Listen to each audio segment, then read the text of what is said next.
اللہم صلی علی محمد و آل محمد وعجل فرجہم اجمعین ان اللہ و ملائکتہ یصلون علی النبی یا ایھا الذین آمنوا صلوا علیہ وسلموا تسلیما اللہم صلی علی محمد و آل محمد وعجل فرجہم اجمعین حسین منی وانا من الحسین، حسین مجھ سے ہے اور میں حسین سے ہوں۔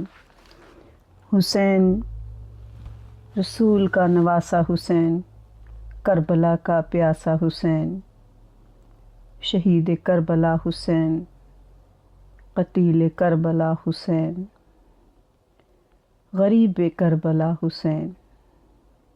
اکثر لوگ یہ سوال کرتے ہیں کہ مجالس میں اتنا تبرک بانٹا جاتا ہے، یہ مجالسیں ہوتی ہیں اور ان کے لیے اتنا ٹائم اور پھر ان کے لیے اتنے تبرک اور جو سارے اہتمام ہوتے ہیں، اس میں کتنا پیسہ لگ جاتا ہے۔ اگر یہ پیسہ ہم کسی غریب کو دے دیں، کسی کی تعلیم کو دے دیں، یا ہم کسی غریب بچی کی شادی کروا دیں تو کتنا اچھا ہو۔ اس طرح کی باتیں کرنے سے شاید یہ حسینیت کے لیے روکنے کے لیے ایک رستہ بنایا جاتا ہے، لیکن یہ تبرک نہ ہم بانٹتے ہیں، نہ یہ مجالس ہم کر سکتے ہیں، نہ کوئی ذکر کر سکتا ہے۔ یہ ذکر، یہ مجالس حسین، اس کی تمام کی ذمہ داری یا اللہ کی ہے یا محمد و آل محمد کی ہے۔ وہ جو پردہ غیبت میں بیٹھے ہیں، میرے امام زمانہ، وہ اس کام کو سر انجام دلواتے ہیں۔ ہم نہیں کرتے، یہ وہ ہستیاں کرتی ہیں، ہم ان کے صرف نمائندے ہوتے ہیں۔ لیکن اس کا اجر کتنا ملتا ہے کہ ہم اس کا تصور بھی نہیں کر سکتے۔ اس دنیا میں بھی اجر ملتا ہے اور قبر میں بھی اس کا اجر ملے گا اور روز محشر بھی ہمیں اس کا اجر ملے گا۔ کہتے ہیں کہ ایک عورت کے حالات بہت خراب ہو گئے اور وہ بیوائی تھی لیکن مجالس حسین کراتی تھی، بہت پریشان تھی، کچھ حالات نہ بنے تو اس نے سبیل لگائی اور پانی پلانے لگی۔ سارا وقت وہ لوگوں کو پانی پلاتی تھی اور یہ کہتی تھی کہ میری مجبوری ہے۔ اپنے گھر میں بھی اس نے کہا چند عورتوں سے کہ میرے گھر آؤ، میں مجلس حسین کراؤں گی، لیکن میرے پاس تبرک بانٹنے کے لیے نہیں ہے۔ میں پانی پلا سکتی ہوں، سبیل لگا سکتی ہوں۔ اور اسی طرح سے کچھ عورتوں نے کہا کہ ہمیں قبرستان جانا ہے، تم بھی چلو ہمارے ساتھ۔ وہ خاتون ان کے ساتھ چلی گئی تو انہوں نے کہا تم اپنی قبروں پہ نہیں جا رہی ہو؟ اس نے کہا نہیں، میں مولا حسین سے بڑھ کے مجھے کوئی غم نہیں۔ اور پھر بار بار پانی لے کے کبھی ایک بی بی کے پاس جاتی کہ گرمی بہت ہے، تم پانی پی لو، اور یہ اس پانی اس حسین کے صدقے پی لو کہ جس نے اپنے قاتل سے بھی یہ کہا کہ مجھے 2 گھونٹ پانی دے دے، جس نے اپنے لال کے لیے پانی مانگا اور اسے علی اصغر کے لیے پانی نصیب نہ ہوا بلکہ تیر نصیب ہوا، اس علی اصغر کے صدقے یہ میں پانی پلاتی ہوں۔ کبھی جناب علی اکبر کا ذکر کر کے روتی اور کبھی جناب قاسم کی پیاس کا ذکر کرتی، کبھی جناب سکینہ کی پیاس کا ذکر کر کے وہ اسی طرح سے پانی پلاتی رہی۔ اور جب وہ واپس آنے لگی اور وہ عورت بھی اپنے بزرگوں کی قبروں کے پاس سے گزری تو کیا دیکھتی ہے کہ ایک خاتون ہے جو وہاں بیٹھی دعا مانگ رہی ہیں اور رو بھی رہی ہیں۔ یہ خاتون اس معظمہ کے پاس گئی اور کہا کہ میں نہیں جانتی، آپ میرے خاندان کی نہیں ہیں، میں نے آپ کو پہلے کبھی نہیں دیکھا، آپ کیوں یہاں بیٹھی ہیں اور رو رہی ہیں؟ تو آپ نے رو کے کہا کیوں؟ اس لیے میں رو رہی ہوں، اس لیے میں فاتحہ پڑھ رہی ہوں کہ تو میرے حسین کو روتی ہے، تو میرے علی اکبر کو روتی ہے، تو میرے علی اصغر کی پیاس کو یاد کر کے روتی ہے، تو میں تیرے عزیزوں کی قبر پہ خود فاتحہ پڑھنے کے لیے آ گئی۔ یہ میری وہ بیوی ہے جو کسی کے کا بھی احسان نہیں رکھتی، اگر کوئی مجلس میں خرچ کرتا ہے میری بیوی اس سے زیادہ دیتی ہیں، کی پریشانیاں دور کرتی ہیں، ان کے رزق میں اضافہ کرتی ہیں، ان کی بیماریاں دور کرتی ہیں۔ اور کیسی مظلوم ہے میری بیوی کہ جہاں کہیں بھی مجلس ہوتی ہے، کہیں صفِ عزا بچتی ہے، میری بیوی وہیں جاتی ہے، گھر گھر جاتی ہے۔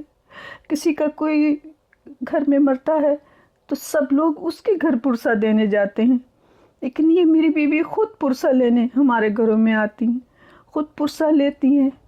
اور کتنی مجبور ہے میری یہ بیوی کہ کسی کا بچہ بیمار ہو تو وہ ڈاکٹر کے پاس جاتا ہے، ہر ڈاکٹر سے اس کے علاج کی دوا کرتا ہے، پوچھتا ہے، اور اگر کوئی بتا دے کہ کوئی پیر ہے اس کے پاس علاج ہے تو اس کے پاس چلا جاتی ہے۔ ماں تڑپتی رہتی ہے کہ کسی طرح میرے بچے کا علاج ہو جائے۔ یہ میری بیوی ہر گھر جاتی ہے اور ہر گھر جا کے ہر بیوی سے کہتی ہے مجھے 2 آنسو دے دو، مجھے صرف 2 آنسو دے دو، کیونکہ یہ میرے حسین کا علاج ہے۔ میں قربان جاؤں اپنی بیوی کے۔ اور اب حسین کی بیٹی سکینہ، نبیوں نے بھی دعائیں مانگی ہیں، میرے رسول نے دعا مانگی، میرے علی نے دعا مانگی، بار الہ مجھے عباس جیسا بیٹا دے، لیکن میرے مولا حسین نے بھی دعا مانگی، بار الہ مجھے ایک ایسی بیٹی دے جو مجھے سکون دینے والی ہو۔ اور خداوند کریم نے ایسی بیٹی دی۔ اور جب سکینہ چلنے لگی تو جناب عباس چلنا سکھاتے تھے، ہتھیلیوں کے اوپر ان کے پیر رکھتے تھے کہ کہیں سکینہ کے کوئی پتھر نہ لگ جائے۔ وہ سکینہ جیسے بڑی ہوتی چلی گئیں، کبھی علی اکبر کی گود میں ہوتی تھی، کبھی عباس کی گود میں، کبھی جناب حسین کی گود میں ہوتی تھی۔ اور شام غریباں کے بعد سکینہ پہ وہ ظلم ہوا کہ پہلا تماچا چہرے پہ شمر نے مارا اور کہا سکینہ تو اب یتیم ہو گئی۔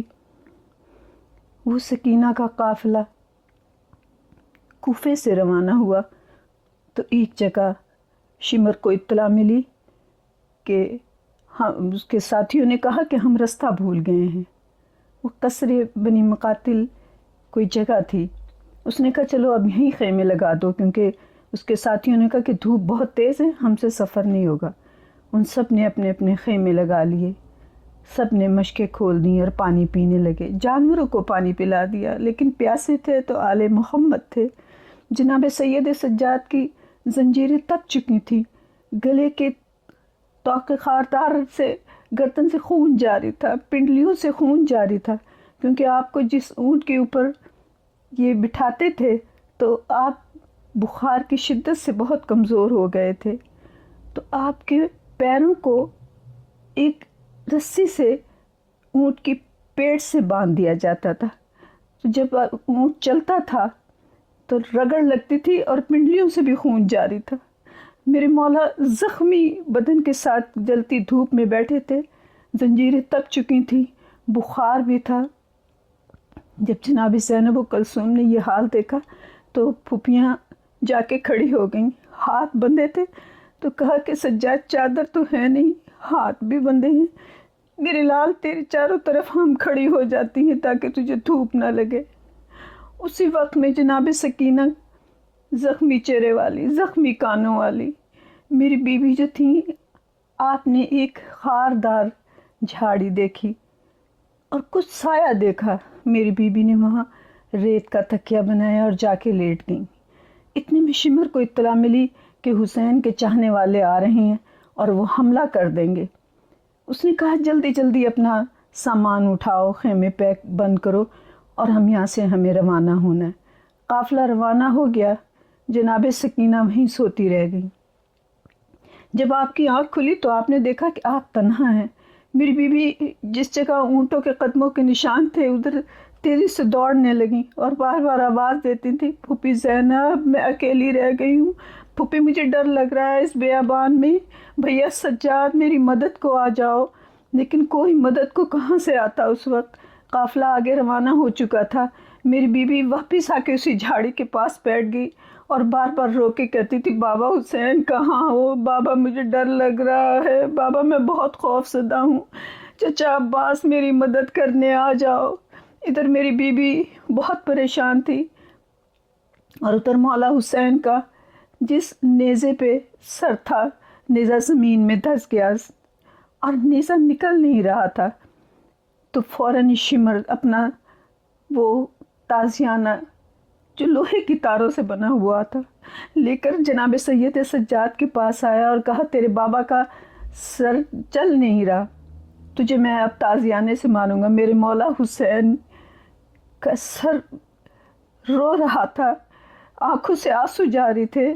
میرے مولا سجاد روتے ہوئے بابا کے پاس گئے اور کہا بابا یہ جو تازیانے مجھے مارتا ہے تو میری کمر بہت زخمی ہوگی، بابا مجھ سے تکلیف برداشت نہیں ہوتی، بابا آپ کیوں نہیں آگے چلتے؟ تو سر حسین سے آواز آئی سجاد میں کیا کروں، میری سکینہ قافلے سے پیچھے رہ گئی ہے اور مجھے آوازیں دے رہی ہے، سجاد میری سکینہ بہت پریشان ہے۔ صحیح ہے، باپ بہت پریشان ہو جاتے ہیں اگر بیٹی کسی دکھ میں مبتلا ہو تو، اور بیٹی بھی سب سے پہلے باپ کو ہی آواز دیتی ہے۔ جب یہ سنا تو جناب زینب فوراً اونٹ سے نیچے اتری اور خود تلاش میں چلی۔ لیکن میں صرف ایک بات کہتی ہوں کہ وہ ماں جس کا ایک بچہ مر چکا ہو اور اس کا ایک بچہ گم ہوا ہو، آپ جانتے ہیں اگر کسی ماں کا بچہ کسی جگہ گم ہو جائے تو ماں کتنی بیتاب ہوتی ہے، کتنی پریشان ہوتی ہے، نہ اسے نیند آتی ہے، نہ اسے سکون ملتا ہے، بیٹے کی چیزیں بچے کی چیزیں لے کے دیکھ دیکھ کے روتی رہتی ہے اور بار بار پوچھتی رہتی ہے میرا بچہ ملا کہ نہیں ملا۔ جناب رباب کی حالت بہت خراب تھی، آپ بھی ساتھ چلنے لگیں، لیکن جناب زینب نے کہا کہ تھوڑی دیر ٹھہرو، میں ابھی واپس آتی ہوں۔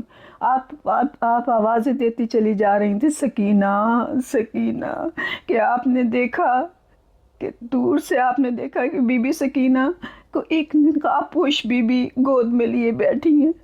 میری بی بی آہستہ آہستہ چلتی ہوئی جب وہاں پہنچی تو جناب سکینہ کہہ رہی تھی دادی مجھے شمر نے اتنا مارا ہے کہ میرے چہرے کی کھال پھٹ چکی ہے، دادی یہ دیکھو میرے چہرے پہ تماچوں کے نشان ہیں، دادی میرے بالوں میں ہاتھ ڈال کے اس زور سے کھینچتا ہے اور یہ کہتا ہے میں نے تیرا عباس مار دیا ہے، دادی یہ دیکھو میرے کانوں سے خون جاری ہے۔ جناب زینب آہستہ آہستہ چلتی ہوئی پہنچی، سکینہ گود میں تھی، آہستہ سے جا کے کہتی ہے معصومہ تمہارا بڑا شکریہ کہ تم نے میری بچی کا خیال رکھا، لیکن معصومہ اس مشکل وقت میں تو کوئی ہمارا ساتھ دینے والا نہیں، تم نے کس طرح سے اس کو تسلی دی ہے، میں تمہاری بہت مشکور ہوں۔ جناب جب یہ بات کر رہی تھی، زینب بات کر رہی تھی تو معصومہ نے اپنے چہرے سے نقاب ہٹا کے کہا زینب میں تیری ماں زہرا ہوں، جیسے جیسے تیرا قافلہ چلتا ہے زہرا، میں نے مدینہ چھوڑ دیا ہے، میں نے کربلا چھوڑ دیا ہے، میں تیرے قافلے کے پیچھے چلتی جاتی ہوں، میں نے اس وقت سکینہ کی پکار سنی ہے، میں سکینہ کو گود میں اسی لیے بیٹھی ہوں، اور زینب میں تیرے ساتھ رہتی ہوں۔ جناب زینب ماں کے گلے لگ گئی۔ ظاہر ہے جب بیٹی ملے اور ماں ایک دوسرے سے دکھ بیان کرتی ہیں، جناب زینب رو کے کہتی ہیں اماں تیری زینب بہت تکلیف میں ہے، الا لعنت اللہ علی القوم الظالمین۔ بار الہ اس ذکر کے صدقے ہمارے گناہ کبیرہ اور صغیرہ کو معاف کر دے، جو مومن اور مومنات اس دنیا سے چلے گئے ہیں ان کو بخش دینا، جو بیمار ہیں ان کو صحت دینا، جو بے اولاد ہیں ان کو اولاد دینا، جو بے روزگار ہیں ان کو روزگار دینا۔